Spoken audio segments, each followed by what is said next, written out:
우리 옆에 분들과 서로 신앙 고백 드리도록 하겠습니다. 예수님은 그리스도 모든 문제 해결자이십니다. 한 번 더 인사드리도록 하겠습니다. 예수 그리스도를 깊이 생각합시다.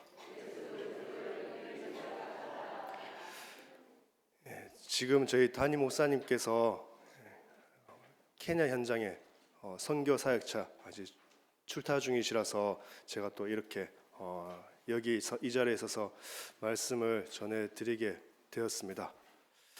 우리 성도님들 다들 기도 많이 하시고 오셨죠? 혹시 못하신 분 계시면 지금이라도 늦지 않았습니다. 하나님 김수현 목사를 통해서 은혜 달라고 기도하시면서 은혜 받으시기 바랍니다. 우리 성도님들께서 저의 부족하고 연약한 부분 너무나 잘 아실 것입니다. 하지만 하나님께서는 우리 성도님들을 너무나 사랑하시기 때문에 오늘도 제가 서더라도 하나님께서 크신 은혜를 변함없이 주실 줄로 믿습니다. 그래서 은혜 받으시기 바랍니다. 솔직한 심정으로 이 찬양대 다 끝나고 나서 담임 목사님께서 말씀 전가해 주시겠습니다. 딱 말씀드리고 뒤에 앉고 싶었습니다. 이게 저의 솔직한 심정입니다. 근데 하나님 또 이렇게 말씀 심부름할 수 있는 은혜를 주셔서 또 너무나 감사합니다. 부담도 되고 하지만 또 너무나 감사한 은혜를 누리게 되어지는 것 같습니다. 그래서 저도 함께 은혜 나누면서 또 여기 있을 때 계속 한 가지만 기도했습니다. 무엇을 놓고 기도했냐면은 하나님 증인으로 서게 해주세요. 그거 하나만 놓고 기도했습니다. 얼마 전에도 담임 목사님께서 항상 강단에서 말씀하시죠. 증인으로 서신다고. 그래서 그 말씀 붙잡고 또 목사님께서 다 강단 말씀 전해라 딱 하시는 말씀 듣고 그것만 놓고 계속 기도했습니다. 증인으로 서게 해주세요. 증인으로 서게 해주세요. 그래서 저도 부족하지만 또 함께 은혜 나누면서 말씀을 나누도록 하겠습니다. 요즘 뉴스를 보면은 JMS 때문에 우리나라가 떠들썩하죠. 우리 성도님들께서도 또 많은 관심 가지시고 신앙생활 하고 계시기 때문에 또 더 관심을 가지시고 또 기도하시면서 그러한 뉴스라든지 그러한 소식들을 듣고 계실 거라 생각을 합니다. 젊고 똑똑한 그 어린 청년들이 왜 그렇게 이상한 단체에 빠질까 생각할 수도 있으실 겁니다. 도저히 이해가 안 되시죠? 그런데 한편으로는 거기에 빠지는 이유가 간단한 것 같습니다. 뭐냐면은 그만큼 간절하기 때문에 그런 것 같습니다. 삶이 어렵고요. 너무나 힘들고 미래에 대한 소망도 없고 그러한 간절한 마음, 너무 힘든 마음, 그러한 마음을 가지고 있는데 거기에 대해서 답을 주는 사람이 없습니다. 그러니까 그럴 때, 그 힘들 때 이상한 이단이나 사이비 단체가 와서 거짓된 답을 주죠. 그 거짓된 답을 듣고 그게 진짜 답인 줄 알고 속아서 붙잡게 되어집니다. 그만큼 간절하기 때문에, 그만큼 힘들고 어렵기 때문에. 정작 그들에게 답을 주고 그들을 살려야 하는 교회는 다른 것에 빠져서 그들에게 관심을 주지 않습니다. 다른 것에 집중하고 그들을 잊어버리고 신앙생활을 합니다. 그래서 거짓 답을 주는 이상한 단체에 빠져드는 겁니다. 거기에 빠지는 사람들 보면 정말 간절함이 있습니다. 간절합니다. 굳이 잘못을 따지자면 누구의 잘못인가? 이단, 사이비 단체, 정명석, 이만희 그런 사람들은 사단에게 붙잡혀있기 때문에 그럴 수밖에 없습니다. 사단에게 꽉 잡혀있기 때문에. 정말 잘못을 따진다면 교회의 잘못입니다. 우리의 잘못이고요. 제 잘못입니다. 이단에 빠진 사람들을 이상한 눈으로 보고 우리는 비난할 것이 아니라 답을 가진 내가 먼저 그들에게 답을 주지 못한 것에 대한 내가 주님 앞에서 회개해야 됩니다. 우리 교회가 회개를 해야 됩니다. 그런 청년들을 그냥 안타까운 마음으로 보는 것이 아니라 불쌍한 마음으로 어떻게 저렇게 젊은 청년들이 저런 단체에 빠져서 저런 어려움을 당할까? 참 불쌍하다. 안 됐다. 그렇게 끝내버리는 것이 아니라 그들이 현장에서 간절히 답을 찾고 있을 때, 답을 구하고 있을 때 답을 전해주지 못한 교회가 회개하고 주님 앞에 서야 되는 것입니다. 교회가 복음 놓치고 사명 놓치고 나 중심, 물질 중심, 성공 중심에 빠져 타락해버리니까 이단과 사이비 단체는 판을 칩니다. 현장에 가보시면 많이들 만나실 겁니다. 개인 사업장에서 사업하시는 분들, 많은 이단 단체들이 찾아올 겁니다. 많이들 만나실 겁니다. 판을 칩니다. 교회가 세상 쪽으로 빠지고 복음 놓치니까 세상은 더 어려워집니다. 첫 인간인 아담과 하와가 타락함으로써 세상 만물이 타락해버렸습니다. 질서가 무너져 버렸습니다. 엘리 제사장과 그의 아들들이 타락해버리니까 그 시대에 하나님의 말씀이 끊어져 버렸습니다. 중세 시대에 중세 교회가 타락해버리니까 그 중세 시대는 암흑 시대가 되어져 버렸습니다. 지금 전 세계적으로 많은 문제들이 일어납니다. 여러 가지 문제들이 일어납니다. 점점 심해집니다. 교회가 타락했기 때문입니다. 교회가 복음 놓쳤기 때문입니다. 젊은 청년들이 왜 마약에 빠지냐? 답이 없어서 그렇습니다. 답을 줘야 될 교회는 다른 것에 관심을 두고 있습니다. 다른 것에 집중합니다. 하나님께서는 이제 이 복음을 회복해서 교회 살리고 현장 살리시기 위해 우리 성도님들을 부르신 줄 믿으시기 바랍니다. 하나님의 시간표가 된 것입니다. 복음 회복할 시간표가 된 것입니다. 교회를 회복할 시간표가 된 것입니다. 그래서 하나님께서는 우리 성도님들을 부르셨습니다. 지금 JMS 사건을 보면서 또 여러 사건을 보면서 말씀을 들으면서 하나님께서 저희들에게 주시는 메시지를 붙잡으시고요. 사명 회복하셔서 곳곳에 망대를 세우시기 바랍니다. 복음 없는 현장에 복음 전하시기 바랍니다. 모든 편견, 지난주 말씀대로 모든 편견 다 버리시고 복음 전하시기 바랍니다. 스데반 집사님이 복음 없는 현장에, 복음 없는 그 유대 현장에 정말 이 복음 전해야 되겠다는 간절함 가지고 생명 걸고 복음 전하신 것처럼 아무런 편견 없이 사마리아 땅에 복음 전하러 간 빌립 집사님처럼 복음 없는 현장에 아무 편견 없이 복음 전하시는 우리 성도님들 되어주시기 바랍니다.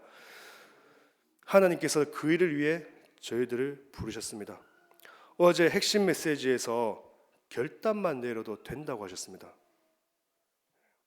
실천 못해도 괜찮다. 결단만 내리면 된다 말씀 주셨습니다. 지금 현장에 일어나고 있는 일들을 보면서 말씀 들으면서 결단 내리시기 바랍니다. 예배 때 결단 내리시라 하셨습니다. 결단 내리시기 바랍니다. 매 예배 때 내가 실천 못한다고 해도 매 예배 때마다 결단 내리시면 됩니다. 그러면 망대는 세워진다라고 말씀을 주셨습니다. 내 현장에 저주재앙 맞고 생명 살릴 망대 세우겠다. 결단 내리시기 바랍니다. 기도의 망대, 현장의 망대, 제자의 망대를 세우겠다. 결단 내리시고 인도 받으시기 바랍니다. 끝까지 지난주 말씀대로 끝까지 성령 인도 받으시기 바랍니다.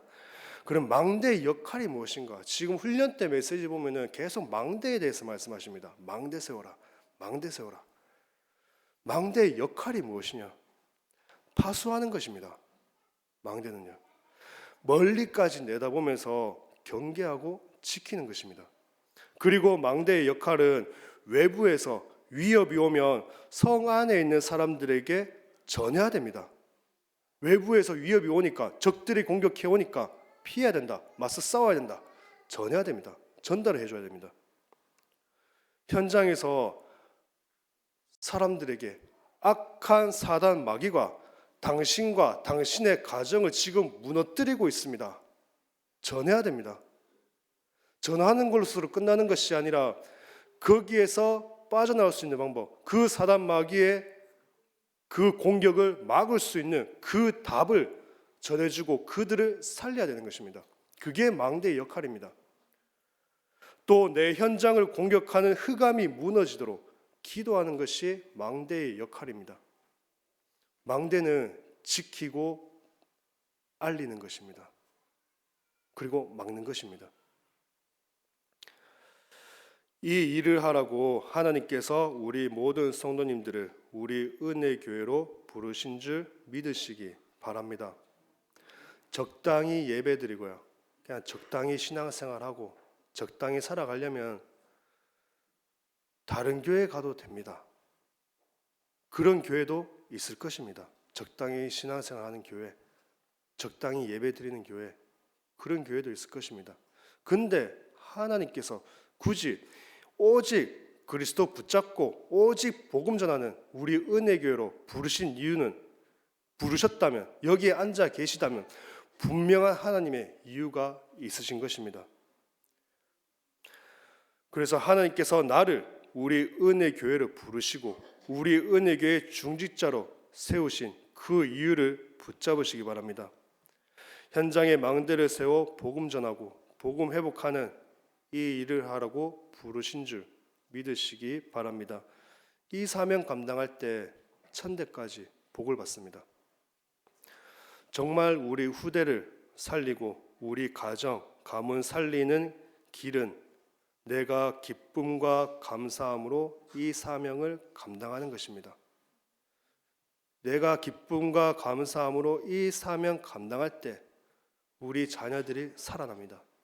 우리 가정과 가문이 살아납니다. 이 일은 억지로 해도 복을 받습니다. 하나님께서 원하시는 일은요. 아내 때문에, 남편 때문에, 부모님 때문에 억지로 해도 복을 받습니다. 예수님께서 십자가를 지시고 갈보리 산으로 가실 때 구레네 사람 시몬이 예수님의 그 십자가를 억지로 대신해서 지게 됩니다. 근데 억지로 그 십자가를 지었는데 하나님께서 그 가정에 어떤 복을 주셨냐?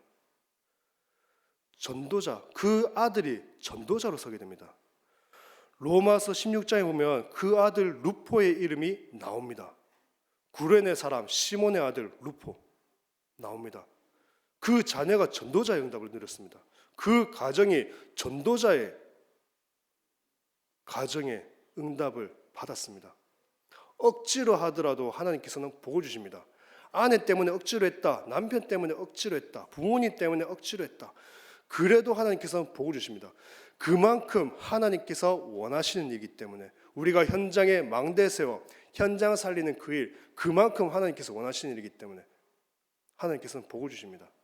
그 일로 그 일을 하라고 우리 성도님들 부르셨습니다. 진짜입니다. 다들 잘 안 믿으시신 것 같은데 진짜입니다. 잘 안 믿어지셔도 하나님께서는 때가 되면 믿음 주시고 확신 주시고 그 사명 감당하게 하실 것입니다. 증거가 뭐냐? 여기에 앉아 계시잖아요. 전도 선교 세계 복음화를 위해 기도하시잖아요. 지금 우리 담임 목사님께서 케냐 현장 가 계십니다. 케냐 현장에 중요한 응답을 가지고 이제 기도 제목 가지고 가셨습니다. 감사하게도 케냐 현장에도 우리 은혜교회 지교회가 세워질 것 같습니다. 엄청난 응답입니다. 이거는요. 하나님께서 정말 우리 은혜교회에 엄청난 선교의 축복을 주셨습니다. 우리 성도님들 케냐의 지역에 지교에 세워진다. 그 축복을, 그 지교의 사명 감당하는 그 축복을 하나교회 성도님들이 누리시는 게 아닙니다. 우리 교회 성도님들께서 누리시는 겁니다. 여기에 앉아 계신 성도님들께서 누리시는 겁니다. 엄청난 축복입니다. 그래서 여기 앉아 계셨다. 그게 증거이기 때문에 조금 더 의심하지 마시고, 하나님께서 나를, 우리 가정을, 우리 자녀를 전도자로 부르셨다. 하나님께서 나를, 우리 가정을 현장의 망대로 세우신다. 딱 확신 가지시고 믿으시고 응답 받으시기 바랍니다. 오늘 본문에 혈류증 앓는 여인이 나옵니다. 이 여인 또한 믿음의 확신 가지고 응답 받았습니다. 다른 것이 아닙니다. 예수님께 잘 보이려고 노력했냐? 아닙니다. 믿음의 확신 가지고 주님께로 나오니까 응답 받은 것입니다. 그러면 오늘 본문 말씀으로 들어가서 12년간 혈류증 앓는 여인이 나옵니다. 이 혈류증이라는 것은 여성병입니다. 그리고 이 혈류증은 이제 하혈이 계속되는 것입니다. 피가 멈추지 않는 것입니다.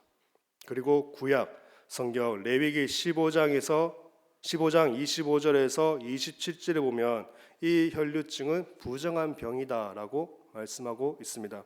여기 말씀에 보면 만일 여인의 피에 유출이 그의 불결기가 아닌데도 여러 날이 간다든지 그 유출이 그의 불결기를 지나도 계속되면 그 부정을 유출하는 모든 날 동안은 그 불결한 때와 같이 부정한즉 그의 유출이 있는 모든 날 동안에 그가 눕는 침상은 그에게 불결한 때의 침상과 같고 그가 앉는 모든 자리도 부정함이 불결한 때의 부정과 같으니 그것들을 만지는 자는 다 부정한즉 그의 옷을 빨고 물로 몸을 씻을 것이며 저녁까지 부정할 것이요라고 말씀합니다. 율법적으로 부정한 병입니다. 여기서 불결기 그러면 이제 생리기간이라고 생각하시면 됩니다. 부정한 병입니다. 그래서 이 병에 걸린다면 개인적으로는 일단 병 때문에 힘듭니다. 병 때문에 힘들고요. 고통당하고요. 종교적으로는 부정한 사람이 되어집니다. 그래서 사회적으로 소외됩니다.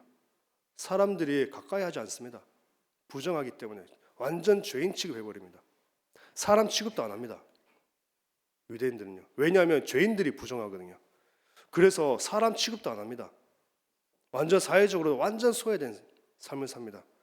그렇게 개인적으로는 육신적으로는 병의 고통에 시달리고 종교적으로는 부정한 사람 취급받고 사회적으로는 완전히 소외되고 사람들에게 인간 취급도 못 받고 그렇게 살아가니까 정신적으로 완전히 무너져 버린 겁니다. 말로 표현할 수 없을 것입니다. 이런 여인이 예수님께서 지나간다는 소리를 들었습니다. 오늘 성경에 보니까 12년 동안 어떻게든 고쳐보려고 여러 의사를 찾아다녔습니다. 근데 고쳐지기는커녕 더 악해졌다 말씀합니다. 그리고 재산도 다 날렸습니다. 돈도 없습니다. 어떻게든 고쳐보려고 아무리 노력해도 되지 않는 것입니다.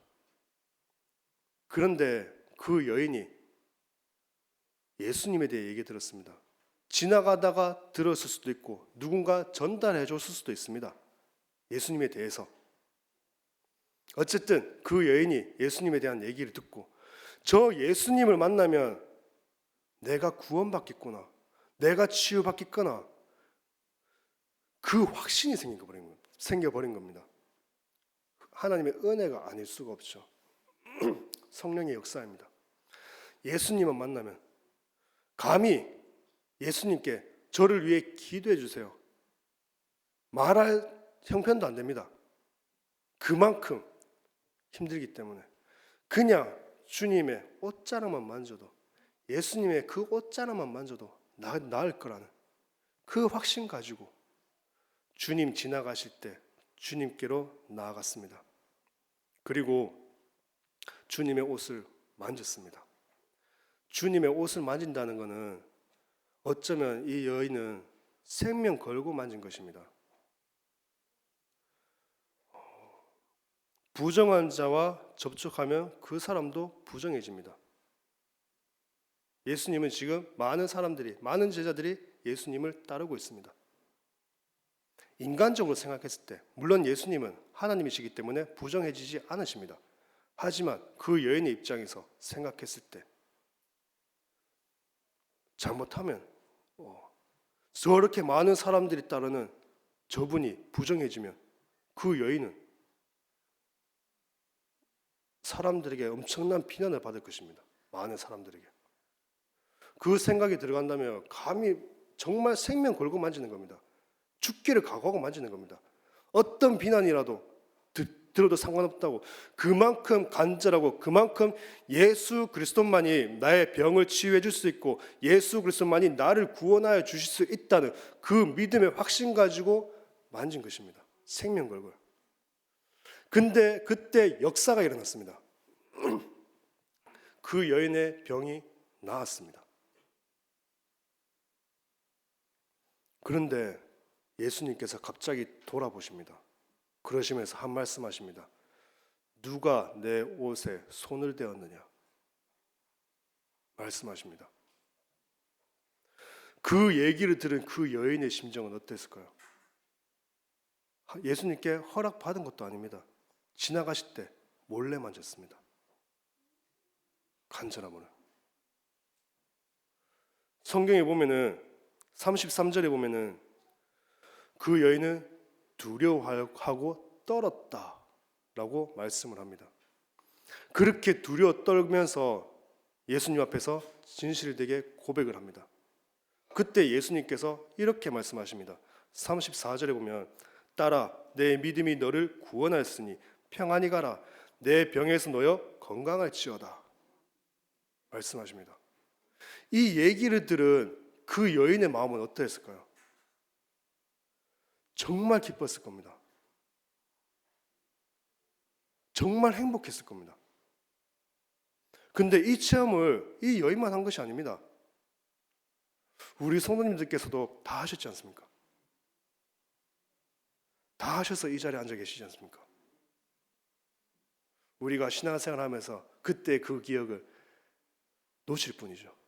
잠시 잊고 있을 뿐이죠. 그 감상, 그 기쁨, 우리 성도님께서 정말 예수 그리스도 이 복음 듣고 예수 그리스도 믿었을 때 그 기쁨, 그 감사 다들 가지고 계십니다. 저는 예수님의 공생의 기간 동안 많은 사건들이 있었습니다. 많은 일들이 일어났을 거예요. 근데 이 성경 말씀, 이 혈루증의 여인에 대해서 이 말씀을 읽으면서 참 이 얘기를 더 많이 묵상하고 생각하게 되었습니다. 이 여인의 마음이 어땠을까? 옷자락을 만질 때 그 마음, 누가 내 옷에 손을 대었느냐, 주님의 그 말씀 들었을 때 그 두렵고 떨림, 그리고 네 믿음이 너를 구원하였다, 그 말씀 들었을 때의 기쁨, 이 여인의 마음은 어땠을까?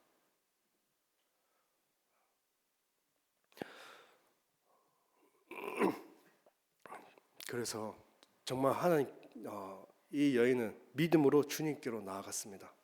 그리고 역사가 일어나고 응답받았습니다.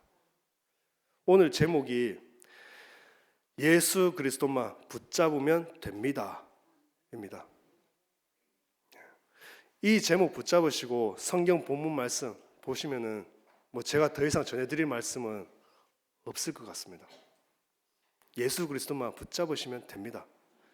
이 여인 12년 동안 어떤 노력으로도 어떤 방법으로도 해결되지 않던 그 일이, 그 문제가 예수님 만나자마자 옷자락을 만지는 그 즉시 끝나버렸습니다. 완전히 영원히 끝나버렸습니다. 오늘 우리 성도님들께서 어떤 문제가 있건 어떤 어려움이 있건 지금 예수 그리스도를 붙잡으신다면 끝나버립니다. 그래서 본론으로 들어가서 첫 번째로 예수 그리스도만 붙잡으시기 바랍니다. 그러면 됩니다. 우리 인간의 유일한 구원자, 우리 인생의 유일한 해답, 우리 인생 모든 문제 해결자 예수 그리스도. 지금 어떠한 상황에 있으신지, 어떤 어려움 속에 있으시든지, 어떤 문제 속에 있으신지 붙잡으시기 바랍니다. 예수 그리스도는 하나님 만나는 유일한 길이 되십니다. 우리 인생의 문제는 다른 게 문제가 아닙니다. 하나님을 떠난 것이 문제입니다. 우리 성도님들 또 많은 불신자들이 열심히 살지 않아서가 문제가 아닙니다. 바르게 살지 않아서가 문제가 아닙니다. 하나님을 떠나 있는 것이 문제입니다. 그러면은 하나님 만나면 그 문제는 끝나버립니다. 만나면 끝나버립니다. 근데 사람들은 만나는 방법을 모릅니다. 심지어 하나님이 누구신지도 모릅니다. 눈에 보이지 않기 때문에요. 그것을 아시고 우리 주님께서, 우리 하나님께서 우리에게 찾아오셨습니다. 그리고 하나님 만나는 길을 열어주셨고요. 하나님을 만나게 해주셨습니다. 길을 잃어 부모를 떠나 고아와 같이 방황하고 있던 우리에게 길을 열어주셔서 아버지를 만나게 해주셨습니다. 그러면 끝난 것입니다. 아버지 만나면 끝나버립니다. 어린 아이가 부모님을 떠나 있는데, 부모님과 떨어져 있는데 그 아이에게 아무리 좋은 거 줘도 그 아이에게는 행복이 없습니다. 우리 부모님이 부족하고 연약해도 부모님과 함께 있는 게 그 아이에게는 진짜 행복입니다. 우리에게 진짜 행복은 우리 아버지와 함께 있는 겁니다. 그 길을 열어주셨습니다. 그리고 예수 그리스도는 우리의 죄를 사하여 주신 유일한 분이십니다. 우리의 죄, 아무도 해결할 수 없는 죄입니다. 그 죄가 무엇이냐? 하나님의 말씀을 거역하고 하나님을 떠나버린 죄입니다. 하나님의 말씀을 거역한 죄, 첫 인간인 아담과 하와가 범한 죄, 내가 짓지 않았지만 그 죄가 우리에게 그대로 전가되어졌습니다. 그 원죄라고 얘기하죠. 그 원죄 문제 누구도 해결할 수 없는데 우리 주님께서 그 죄를 십자가에서 해결해 주셨습니다. 죄인은 죄의 대가를 받죠. 우리도 마찬가지입니다. 죄의 대가를 받습니다. 그게 하나님의 심판입니다. 하나님의 심판은 엄청 두려운 것입니다. 엄청 무서운 것입니다. 그게 하나님의 심판입니다. 그 하나님의 심판을 우리를 대신해서 우리 주님께서 십자가에서 받으신 겁니다. 그래서 저희들은 예수 그리스도를 믿으면 심판을 안 받습니다. 우리 주님께서 대신 받으셨기 때문에, 우리 주님께서 우리의 죄를 십자가에서 사하여 주셨기 때문에 하나님께서는 우리를 의인이라 하시고요, 심판하지 않으십니다. 죄가 이제 없어져 버렸습니다. 그 일을 우리 주님께서 하셨습니다. 그리고 예수 그리스도는 사단의 권세에서 해방시켜 주신 유일한 분이십니다. 사람들의 인생은 하나님의 말씀을 거역한 죄로 인해 하나님을 떠나게 되었고, 그로 인해 사단에게 잡힌 인생이 되었습니다. 그리고 사단의 종노릇하며 운명, 저주, 사주팔자에 매어서 살아갑니다. 그래서 종교생활 열심히 합니다. 제사 열심히 지냅니다. 그런데 그 모든 것이 사단을 섬기는 것입니다. 악한 사단이 인간에게 좋은 것을 주냐? 절대 안 줍니다. 악한 사단은요. 그 증거로 열심히 종교생활하고 열심히 제사 드려도 마음에 평안이 없고요, 가정에 평안이 없고요, 항상 염려, 근심, 걱정, 두려움 속에 살아갑니다. 미래에 대한 걱정 속에 살아갑니다. 사단이 우리에게 좋은 것을 준다면 그게 없어져야죠. 근데 안 없어집니다. 그 불안, 염려는 더 크게 찾아옵니다.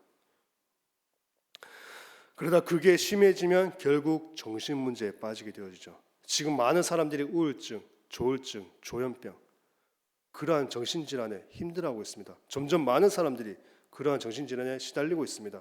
지금 점점 어린 아이들이 그러한 정신질환에 고통당하고 있습니다. 청소년, 지금 정신병원에 청소년들이 너무나 많이 들어가 있습니다. 그보다 더 어린 아이들도 있습니다. 그렇게 고통스럽게 살다가 결국 육신까지 무너지게 되어지고요, 그러다 죽음을 맞이하게 되어집니다. 죽으면 끝날 것 같은데 끝이 아닙니다. 하나님의 심판이 기다리고 있고요, 심판 뒤에 내가 심판받으면, 내가 죽고 내가 하나님 심판받으면 끝날 줄 알았는데 우리 자녀가 또 나랑 똑같이 그 운명, 저주, 사주팔자 그 틀에 그대로 톱니바퀴처럼 똑같이 살아갑니다. 이것을 끝내는 유일한 방법이 사단의 권세를 깨뜨리신 예수 그리스도를 믿는 것입니다.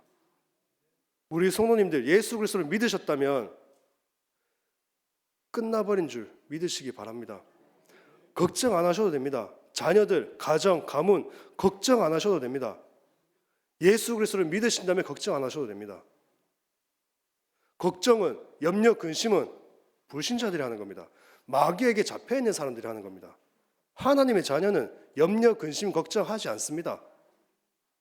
아버지가 계신데, 우리를 책임져 주시는, 우리 인생 책임져 주시는 아버지가 계신데 내가 걱정할 것이 없습니다. 예수님은 저희들을 사랑하십니다. 사단은 우리 인간을 사랑하지 않습니다.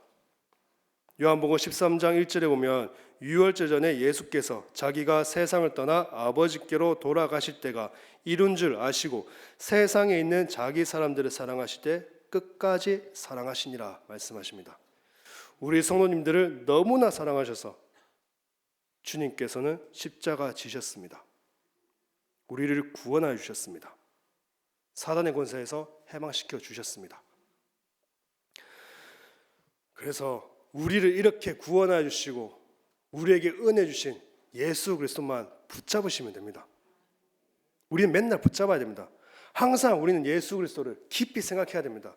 항상 예수 그리스도를 바라봐야 됩니다. 항상 붙잡아야 됩니다. 왜냐하면 지금도 사단은 우는 사자같이 두루다니며 삼킬 자를 찾고 있기 때문에 항상 우리는 깨어서 기도하고 깨어서 예수 그리스도를 붙잡아야 됩니다. 안 그러면 속습니다. 넘어집니다. 오늘도 예수 그리스도 붙잡으시기 바랍니다.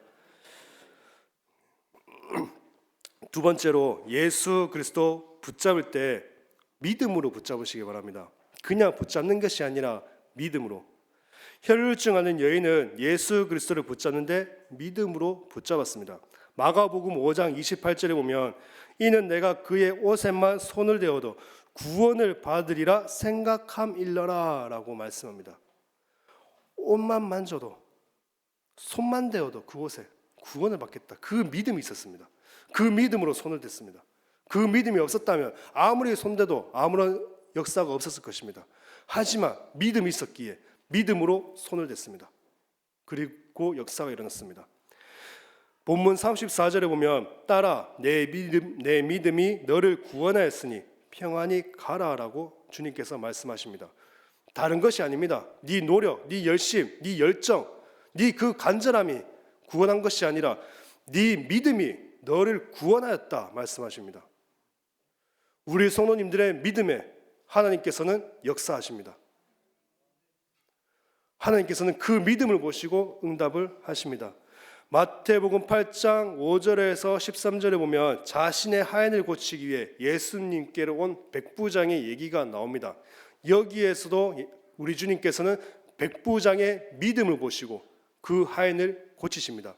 그리고 그 백부장의 믿음을 칭찬하십니다. 내가 이만한 믿음을 본 적이 없다라고 말씀을 하십니다. 그리고 마태복음 9장 2절에는 보면은 침상에 누운 중풍병자를 사람들이 데리고 오거늘 예수께서 그들의 믿음을 보시고 중풍병자에게 이르시되 작은 자야 안심하라 내 죄 사함을 받았느니라 말씀하십니다. 믿음을 보시고 중풍병자를 데리고 온 그 사람들의 믿음을 보시고 중풍병자의 병을 고치셨습니다. 우리 성도님들의 그 믿음을 보시고 우리 성도님들의 그 가정을 하나님께서 치유하시고 구원하십니다. 우리 성도님들의 그 믿음을 보시고 하나님께서는 우리 성도님들이 계신 그 현장을 살리십니다. 믿음을 보시고요. 믿음으로 주님께 나아가시기 바랍니다. 믿음으로 주님을 붙잡으시기 바랍니다.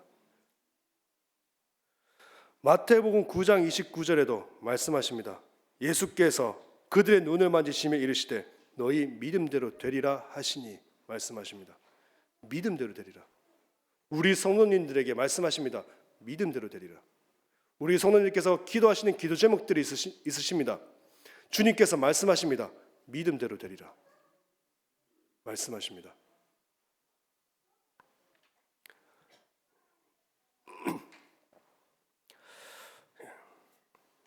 마태복음 15장 28절에 이에 예수께서 대답하여 이르시되 여자여 내 믿음이 크도다. 내 소원대로 되리라 하시니 그때로부터 그의 딸이 나으니라 말씀하십니다. 자신의 딸이 귀신 들렸습니다. 그 귀신 들린 자신의 딸을 고쳐달라고 한 여인이, 한 어머니가 주님 앞에 나왔습니다. 그때 예수님께서 그 어머니에게 말씀하십니다. 네 믿음이 크도다. 그 믿음 보시고 딸을 치유하셨습니다. 자녀들이 걱정되십니까? 우리 부모님들의 믿음을 보시고 하나님께서는 자녀들을 치유하시고 세우십니다. 렘넌트로 세우십니다. 다음 세대 전도자로 세우십니다. 예수 그리스도를 믿음으로, 정말 믿음으로 붙잡으시기 바랍니다. 이 믿음은 내 기도에 응답해 주실 것이라는 그러한 믿음보다 정말 성경에 약속하신 그리스도가 바로 예수님입니다 라는 믿음으로, 그 믿음으로 붙잡으시기 바랍니다. 예수님이 바로 그리스도이시라는 그 믿음 가지고 내 기도에 응답해 주실 거란 믿음이 아니라 예수님이 그리스도이십니다. 예수님이 나의 주인이십니다. 예수님이 우리 가정의 주인이십니다. 그 믿음으로 붙잡으시기 바랍니다. 그래서 로마서 1장 17절에 말씀하십니다. 오직 의인은 믿음으로 말미암아 살리라 말씀하십니다. 내 기도 응답해 줄 거란 믿음, 종교적 믿음이 아닙니다. 복음적인 믿음입니다. 성경적인 믿음, 예수님이 바로 그리스도이십니다. 그 믿음으로 나아가시기 바랍니다. 세 번째로 예수가 그리스도의 심을 믿는다면 그 이름으로 기도하시기 바랍니다. 하나님은 반드시 응답하신다, 반드시 역사하신다 약속하셨습니다. 우리가 기도하면 응답받는 이유, 하나님께서 약속하신 것이기 때문에 예수 그리스도 믿음으로 기도하면, 그 이름으로 기도하면 응답하십니다. 마태복음 21장 21절에서 22절에 보면 예수께서 대답하여 이르시되 내가 진실로 너희에게 이르노니 만일 너희가 믿음이 있고 의심하지 아니하면 이 무화과 나무에게 된 이런 일만 할 뿐 아니라 이 산더러 들려 바다에 던져지라 하여도 될 것이요 너희가 기도할 때에 무엇이든지 믿고 구하는 것은 다 받으리라 하시니라 말씀하십니다.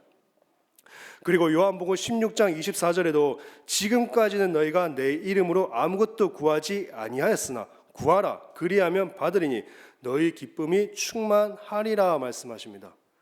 우리가 예수 그리스도를 믿는 그 믿음으로 주의 이름으로 기도할 때 응답하신다. 이거는 우리 주님께서 약속하신 것입니다. 우리 주님은 약속은 반드시 지키십니다. 거짓말하지 않으십니다. 그래서 믿음으로 정말 예수 그리스도를 믿는다면 기도하시기 바랍니다. 내가 예수 그리스도가 안 믿어진다, 기도 안 하셔도 됩니다. 어차피 믿음 없이 기도하면 응답도 안 옵니다. 하지만 예수 그리스도, 내가 정말 예수님이 그리스도이시고 나를 구원하여 주시고 내 인생 모든 문제 해결하시고 내 주인 되심이 믿고 고백되어진다면 기도하시기 바랍니다. 응답하십니다. 히브리서 11장 1절에서 2절에 믿음은 바라는 것들의 실상이요 보이지 않는 것들의 증거니 선진들이 이로써 증거를 얻었느니라 말씀하십니다. 믿을 때 증거를 얻게 됩니다. 믿고 구할 때 응답을 받게 됩니다. 로마서 4장 20절에서 22절에 보면 믿음이 없어 하나님의 약속을 의심하지 않고 믿음으로 견고하여 져서 하나님께 영광을 돌리며 약속하신 그것을 또한 능히 이루실 줄을 확신하였으니 그러므로 그것이 그에게 의로 여겨졌느니라 말씀하십니다. 하나님께서 약속하신 것, 하나님을 믿는 그 믿음을 의롭게 여기십니다. 그리고 응답하십니다. 오늘 본문에 혈루증 걸린 여인은 믿음으로 예수 그리스도의 옷자락을 만졌습니다. 그리고 역사가 일어났습니다. 조금도 의심하지 마시고요. 믿음 가지시고 믿음으로 기도하시기 바랍니다. 말씀의 결론을 맺겠습니다. 오늘 마가복음 5장을 보면은 예수님께서 오늘 혈루증 앓는 이 여인을 봤을 때 예수님께서 이 여인에게 찾아오신 것이 아닙니다. 예수님께서는 그냥 지나가시는 길이었습니다. 어디를 가시는 길이냐? 회당장 야이로의 딸을 살리려고 그의 집에 가시는 길이었습니다. 오늘 이 본문의 말씀은 회당장 야이로의 딸을 살리는 그 말씀 가운데 들어가 있습니다. 그 말씀 가운데요. 이 여자를 구원하시고 이 여자를 치유하시는 게 목적이 아닙니다. 회당장 야이로의 딸을 살리는 것이 목적이십니다. 거기로 가시는 겁니다. 그 가시는 길에 이 여자는 예수님에 대한 얘기를 듣고 예수님이 지나간다는 얘기를 듣고 믿음으로 나온 것입니다. 만약 이 여인이 그냥 있었다면, 예수님이 지나가시는데 그냥 가만히 있었다면 아마 이 성경 말씀은 없었을 것입니다. 그 여인에게는 아무런 역사도 일어나지 않고요, 아무런 응답이 없었을 것입니다.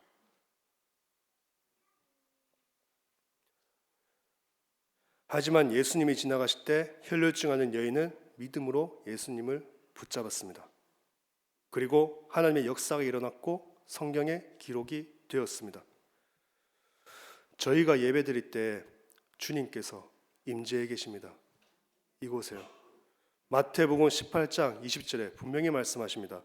두세 사람이 내 이름으로 모인 곳에는 나도 그들 중에 있느니라 말씀하십니다. 지금 여기에 우리 주님께서 계십니다. 그리고 그 주님께서 지금 저희들에게 말씀을 주십니다. 매 예배 때마다 우리 주님께서 함께 하시고 임재해 계시고 매 예배 때마다 말씀을 주십니다. 근데 그 말씀을 저희들이 그냥 흘려 듣는다면 그 말씀은 그냥 지나가 버립니다. 하지만 그 말씀을, 강단에서 선포되어지는 그 말씀을 믿음으로 붙잡아 버린다면 그때 역사가 일어납니다. 혈루증하는 여인, 예수님이 지나가실 때 붙잡았습니다. 붙잡았기 때문에 역사가 일어났습니다. 붙잡지 않았다면 예수님은 그냥 지나가셨습니다. 예배 때마다 강단에서 주시는 그 말씀 붙잡으시기 바랍니다. 그냥 앉아 계시지 말고요, 그냥 좋은 말씀이네 그냥 흘려 듣지 마시고요. 그러면 그 말씀은 나와 전혀 상관이 없어집니다. 예수님을 붙잡지 않으면 예수님은 나와 전혀 상관없으신 분입니다. 근데 그 말씀을 내가 믿음으로 붙잡는다면 그 말씀은 나와 상관이 있습니다. 내게 역사합니다. 나를 통해서 성취해 나가십니다.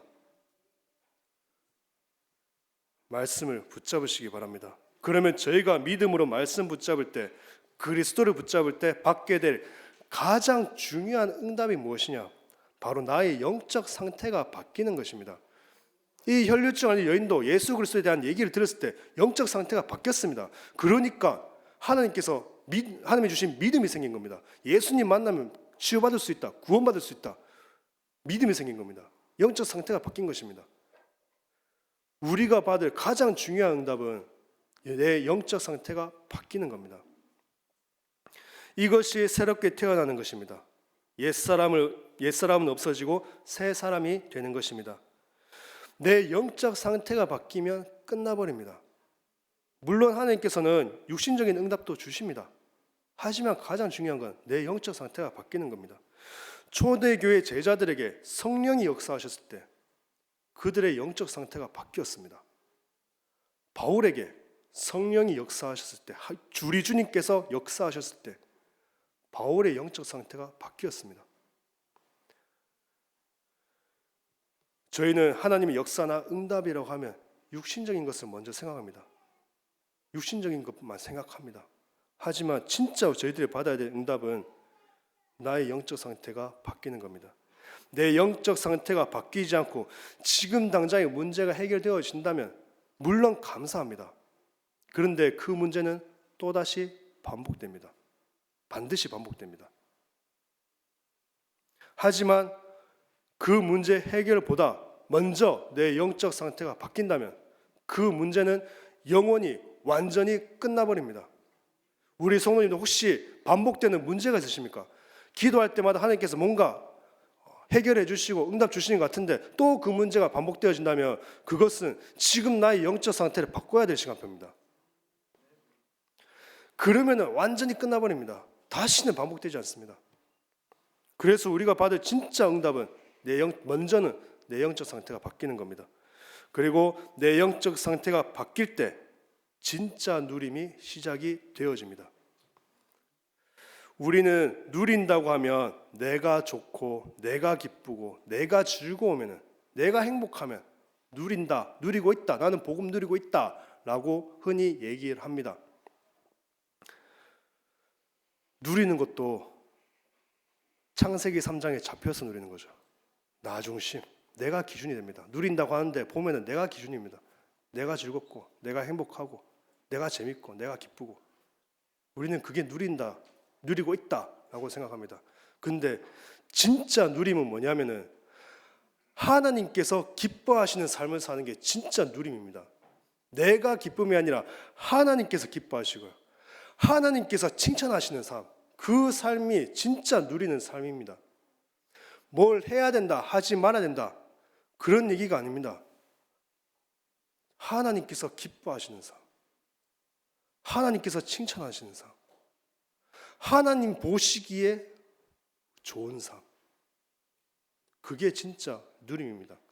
그러한 삶을 살 때 우리에게는 진짜 기쁨이 있습니다. 진짜 기쁨이 있습니다. 내가 하나님의 기쁨이 되어질 때 내게도 진짜 기쁨이 있습니다. 내가 하나님의 행복이 되어질 때 나에게도 진짜 행복이 있습니다. 그게 누림입니다.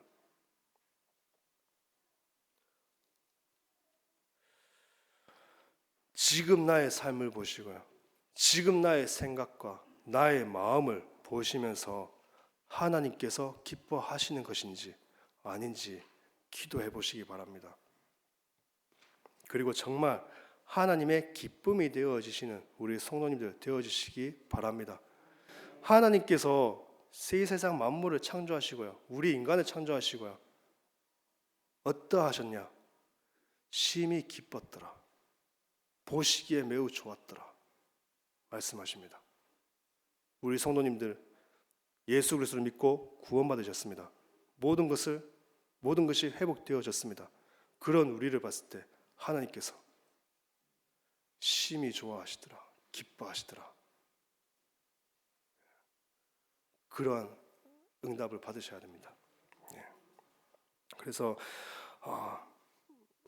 말씀을 맺도록 하겠습니다. 지금 어떤 상황 속에 있으시던, 어떤 문제 속에 있으시던, 어떤 어려움 속에 있으시던 오늘 본문의 혈증 앓는 이 여인을 보시면서 결단 내리시고 예수 그리스도만 붙잡으시기 바랍니다. 결단 내리시고 붙잡으시면 됩니다. 내가 잘 안 돼도 괜찮습니다.